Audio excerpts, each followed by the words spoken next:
हाँ, तो अब तो वैसे बारी है क्वेश्चन नंबर 3 की, एक्सरसाइज 2.3 में। बट उससे पहले हम लोग एग्जांपल 9 सॉल्व कर लेंगे, क्योंकि ये थोड़ा सा आसान रहेगा और ये दोनों सेम काइंड ऑफ क्वेश्चन है, सेम ही है। थोड़ा सा कॉम्प्लिकेशन लेवल इसमें हल्का सा ज़्यादा है, बस इसलिए इसको पहले स्टार्ट कर रहा हूँ। तो देखिए, ये एक पॉलिनॉमियल यहाँ पर दिया हुआ है और ये कैसा पॉलिनॉमियल है, बाई क्वाड्रेटिक, पावर 4 है इसमें। फर्स्ट वीडियो में आपको बताया गया था, जब पॉलिनॉमियल की शुरुआत की थी, वहाँ पे क्वाड्रेटिक पॉलिनॉमियल के 2 ज़ीरोज़ होते हैं, मतलब एक्स की 2 पॉसिबल वैल्यूज़ हो सकती हैं, जिनको हम लोग ने अल्फ़ा और बीटा लिखा था, याद है आपको। फिर क्यूबिक पॉलिनॉमियल अगर है तो उसमें 3 ज़ीरोज़ होते हैं, जिसमें अल्फ़ा, बीटा और तीसरे का नाम हम लोग गामा रख लेते हैं, या नहीं भी रखेंगे तो कोई प्रॉब्लम नहीं। और बाई क्वाड्रेटिक पॉलिनॉमियल यानी कि पावर 4 वाला ये सामने है, इसके 4 ज़ीरोज़ होते हैं। क्वाड्रेटिक में 2, मतलब जितनी डिग्री है उतने ही ज़ीरोज़, क्यूबिक में 3 और बाई क्वाड्रेटिक में 4। अब उन 4 ज़ीरोज़ में से आपको 2 ज़ीरोज़ दिए गए हैं, ये √2 और ये -√2। बाकी के बचे हुए 2 ज़ीरोज़ और जो होंगे वो आपको फाइंड करना है। तो अगर वैसे आप देखें, शायद आपको याद होगा, अगर 1 एक ज़ीरो होता है तो x-1 उसका एक फैक्टर बोलते हैं, x माइनस अल्फ़ा के अकॉर्डिंग। और अगर -1 ज़ीरो है तो x+1 उसका एक फैक्टर बोलते हैं। तो वैसे ही यहाँ पर √2 अगर ज़ीरो है तो x -√2 ये इसका एक फैक्टर होगा। और अगर -√2 एक ज़ीरो है तो x+√2 ये भी इसका एक फैक्टर होगा। मतलब x -√2 is a zero of given polynomial, is a factor of, actually √2 is a zero and x -√2 is a factor. In the same way अगर -√2 ज़ीरो है तो x+√2 इसका एक फैक्टर होगा। फैक्टर का मतलब आप समझते हैं, मतलब इससे आप डिवाइड करेंगे तो ज़ीरो आएगा, इससे डिवाइड करेंगे तो भी ज़ीरो आएगा, और इवन इन दोनों के प्रोडक्ट से भी डिवाइड करेंगे तो भी ज़ीरो ही आएगा, मतलब इन दोनों के मल्टीप्लिकेशन से भी डिवाइड करेंगे तो भी ज़ीरो ही आएगा। इस बात को आप कैसे समझ सकते हैं, जैसे सपोज़ कोई नंबर जैसे 18 है, 18 2 से भी डिविजिबल है और 3 से भी डिविजिबल है, और वो उन दोनों के प्रोडक्ट से भी डिविजिबल होगा, जैसे कि 2 × 3 6, 6 से भी डिवाइड हो जाता है। तो इसी तरह से जब इससे भी डिविजिबल है और x+√2 से भी डिविजिबल है तो मतलब इनके प्रोडक्ट से भी डिविजिबल ज़रूर होगा। तो हम लोग सबसे पहले इनका प्रोडक्ट निकाल लेते हैं, यानी मल्टीप्लाई कर लेते हैं इन दोनों को। x -√2 और x+√2 ये आइडेंटिटी की हेल्प से भी मल्टीप्लाई कर सकते हैं, a + b a - b a² - b², मतलब x² -√2², और ये मल्टीप्लाई करके यानी आइडेंटिटी अप्लाई करके आपको √2 का स्क्वायर 2 होता है, ये मिल गया। मतलब अगर हम x² - 2 से इस पॉलिनॉमियल को डिवाइड करेंगे तो भी रिमाइंडर ज़ीरो ही आएगा। चलिए करते हैं, x² - 2 से इसको डिवाइड कर लेते हैं। x² - 2 से 2x⁴ -3x³ -3x² + 6x - 2 को डिवाइड करते हैं। डिवाइड करने का प्रोसेस वही है जो भी आपने सीखा पिछले वीडियोस में। फर्स्ट टर्म को डिवाइड करते हैं, 2x⁴ को x² से डिवाइड करेंगे तो आपको मिलेगा 2x²। अब इस 2x² को आप मल्टीप्लाई करोगे इन दोनों से, 2x² को 2x⁴ से करोगे 2x⁴ ही मिलेगा, और 2x² को -2 से करोगे तो आपको मिलेगा -4x², जिसको यहाँ पर लिखा जाएगा लाइक टर्म्स के अकॉर्डिंग। ये माइनस और ये प्लस, ये कैंसिल हो जाएगा और बचे हुए टर्म्स को आप यहाँ फिर से नोट करोगे, -3x³ और ये -3 और +4 से आपको मिलेगा +x², और ये +6x और ये -2।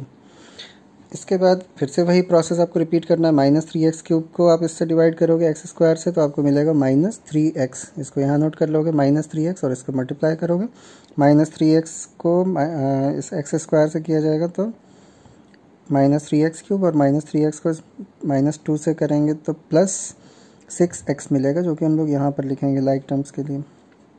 ये माइनस प्लस हो जाएगा और ये प्लस माइनस हो जाएगा, ये कैंसिल, ये भी कैंसिल हो जाएगा क्योंकि 6x वहाँ भी है। अब बचे हुए टर्म्स को फिर से एक बार नोट कर लेते हैं, x² और ये -2। फिर से फर्स्ट टर्म को डिवाइड करिए तो देखिए सेम है, तो इसलिए +1 मिलेगा आपको। x² से x² को डिवाइड करोगे क्या मिलेगा, +1। 1 से आप इन दोनों को मल्टीप्लाई करोगे यानी कि x², 1 से -2 को करोगे -2, साइन चेंज होंगे, ये माइनस और ये प्लस, ये भी कैंसिल, ज़ीरो मिल गया आपको।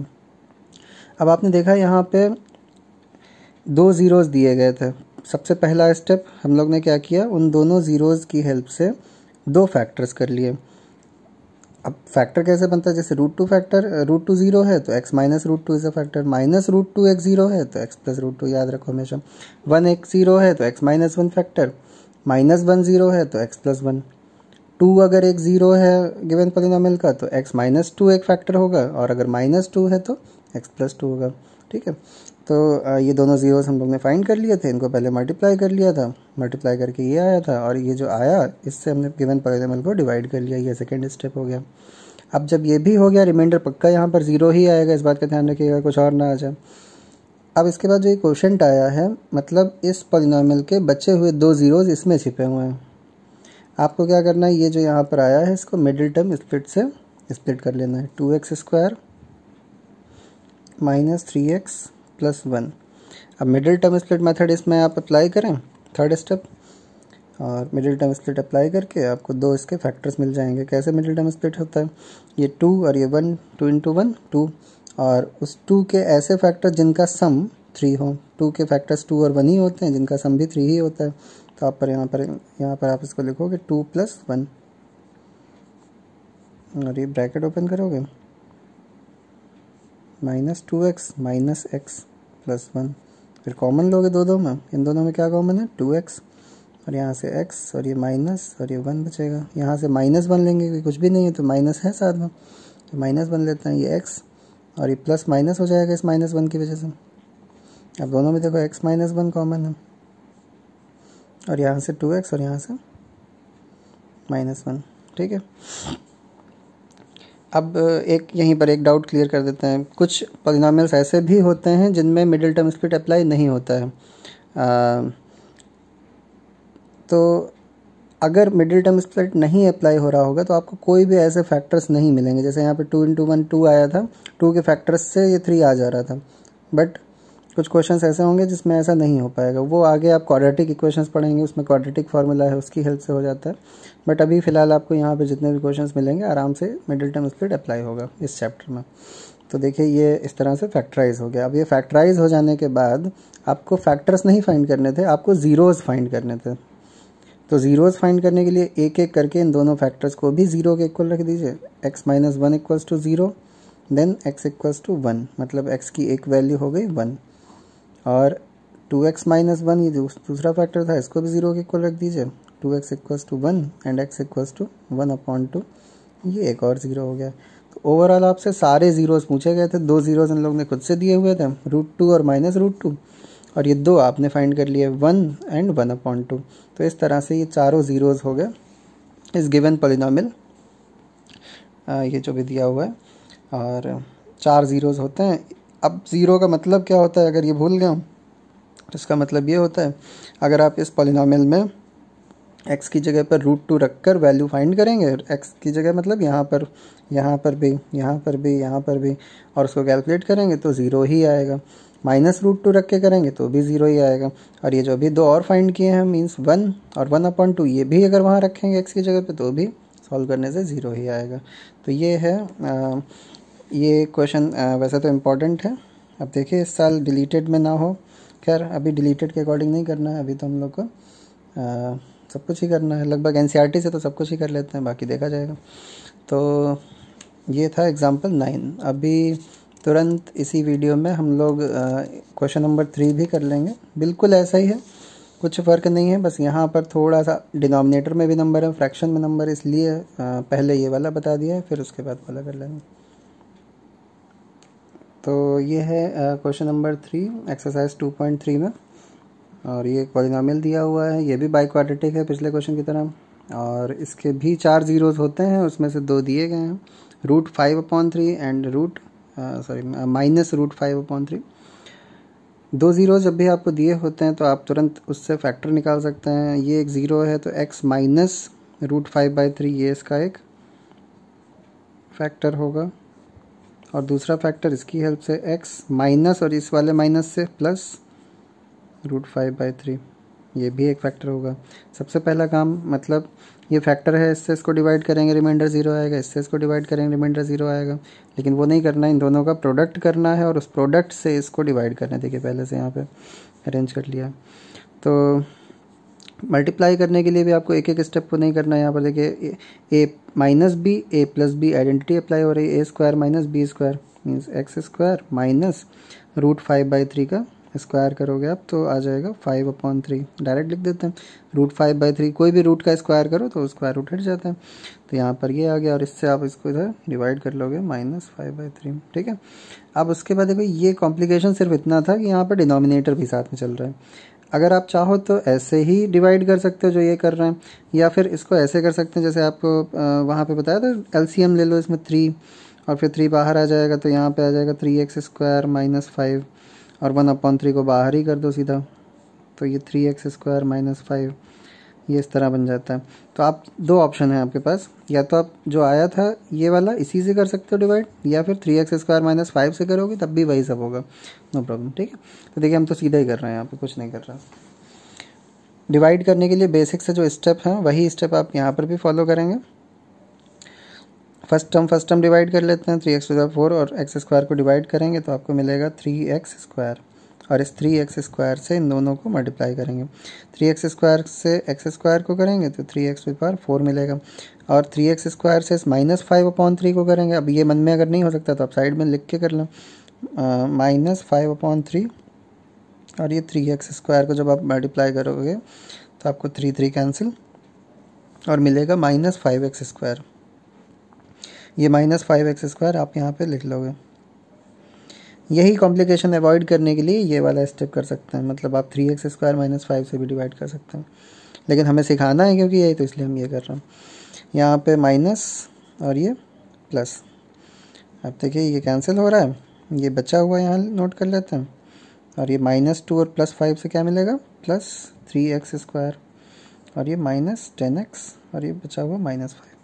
फिर से वही स्टेप रिपीट करिए। 6x³ को x² से डिवाइड करिए, मन में क्या आएगा 6x + 6x, यहाँ लिख दीजिए +6x, और दोनों को मल्टीप्लाई करिए। 6x से x² को करेंगे तो 6x³ मिलेगा, और 6x से इसको करेंगे, अगर नहीं समझ आता तो इधर लिख कर लें। 3 से ये कैंसिल, और ये 5 2 10 -10x, यहाँ -10x कहाँ पे लिखेंगे, यहाँ ये माइनस ये प्लस, ये कैंसिल और ये भी कैंसिल, इसमें 3x² - 5 बचा। अब उसके बाद फिर से फर्स्ट टर्म डिवाइड करिए। 3x² और ये x² को आप डिवाइड करेंगे तो क्या मिलेगा 3, उस 3 को यहाँ नोट कर लीजिए 3। ठीक है। और 3 से जब आपने यहाँ पे ये क्या बोलते हैं 3 से इसको मल्टीप्लाई किया तो 3x², और 3 से इसको करेंगे -5/3 को 3 से मल्टीप्लाई करेंगे तो 3 कैंसिल होकर -5 मिलेगा, वही मिला जो यहाँ पे था। ये माइनस और ये प्लस, ये सब कुछ कैंसिल, 0 तो आना ही था, ये हमें पहले ही मालूम था। अब ये जो यहाँ पर आ गया है 3x² + 6x + 3, इसको आप मिडिल टर्म स्प्लिट से सॉल्व करोगे। अब लेकिन आप देख रहे हो तीनों में 3 कॉमन है। कॉमन इसलिए है क्योंकि हम लोग ने ये अपॉन में 3 यूज़ किया था। अगर हम 3x² - 5 यूज़ कर रहे होते तो यहाँ पर ये 3 नहीं आपको दिखाई दे रहा होता, आपको दिख रहा होता सिर्फ x² + 2x + 1 ऐसा दिखता।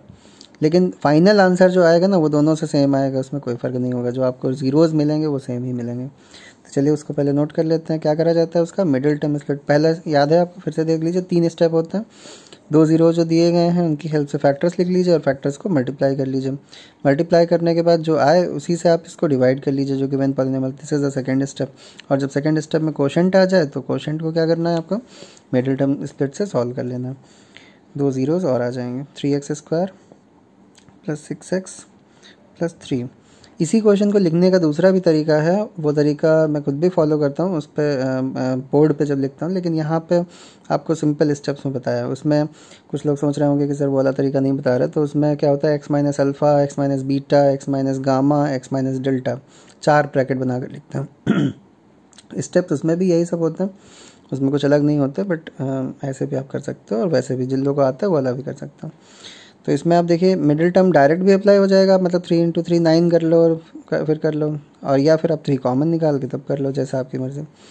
तो चलिए कॉमन ही लेकर करके दिखा देते हैं। पहले 3 कॉमन ले लिया तो ब्रैकेट में आया ये x² और ये 2x और यहाँ से 1। अब इसके मिडिल टर्म स्प्लिट करना है। इसके मिडिल टर्म स्प्लिट करना बहुत ही ज़्यादा आसान है। अब देखिए यहाँ पे 1 है और 1 के फैक्टर तो 1 ही हो सकता है और कुछ हो ही नहीं सकता। 1 × 1 = 1 एंड 1 + 1 = 2। तो हम यहाँ पे ब्रेक कर सकते हैं इसको। x प्लस एक्स, 1 प्लस 1 होगा, ब्रैकेट ओपन होने के बाद वो x प्लस एक्स हो जाएगा, डायरेक्ट लिख दिया यहाँ पे। और ये x दोनों से कॉमन, तो यहाँ से x और यहाँ से +1, और यहाँ से कुछ नहीं कॉमन दिख रहा है, +1 है, मतलब x प्लस वन दोनों से, और x प्लस 1 यहाँ से भी, ठीक है। और ये 3 अपनी जगह पे, 3x प्लस 1 तो देखा आपने, ये जो 3 है ये एज कांस्टेंट बाहर रहा। हमें ज़ीरोज़ चाहिए हैं, मतलब वो x की रिक्वायर्ड वैल्यूज़ चाहिए, तो उसमें इस 3 का तो कोई रोल है नहीं। हम लोग किसका यूज़ करते हैं, जो ये वाले फैक्टर्स आते हैं। अब यहाँ दोनों सेम ही आ चुके हैं, x प्लस 1 इक्वल्स टू 0 और x प्लस 1 इक्वल्स टू 0, दोनों सेम आए, मतलब इसका थर्ड रूट और फोर्थ रूट मतलब दोनों ही इक्वल हैं, और 2 आपको ऊपर दिए गए थे वो हैं। तो x की 2 वैल्यूज़ ये सेम आ चुकी हैं, -1, और ये 2 ज़ीरोज़ पहले से ही आपको दिए गए थे, तीसरा -1 हो गया और चौथा भी -1 हो गया। हाँ, ये ज़रूरी नहीं होता है बाय क्वाड्रेटिक पॉलिनॉमियल में कि 4 ज़ीरोज़ हैं तो चारों अलग ही होंगे, चारों भी सेम हो सकते हैं, चारों सेम हो सकते हैं, 3 सेम हो सकते हैं, 1 अलग हो सकता है, 2 सेम 2 अलग सेम हो सकते हैं, मतलब ऐसा कुछ भी हो सकता है। तो 4 टोटल ज़ीरोज़ होते हैं मैक्सिमम, ठीक है। मैक्सिमम मतलब है कि 4 अलग अलग हैं तो मैक्सिमम बोलेंगे 4 है, और अगर सेम है तो जैसा इसी केस में देख लीजिए, अब ये दोनों तो अलग अलग थे बट तीसरा और चौथा सेम आ गया, तो ऐसा कभी भी हो सकता है, और ये क्वाड्रेटिक और क्यूबिक में भी ऐसा हो सकता है। तो ये था क्वेश्चन नंबर 3 इन एक्सरसाइज 2.3।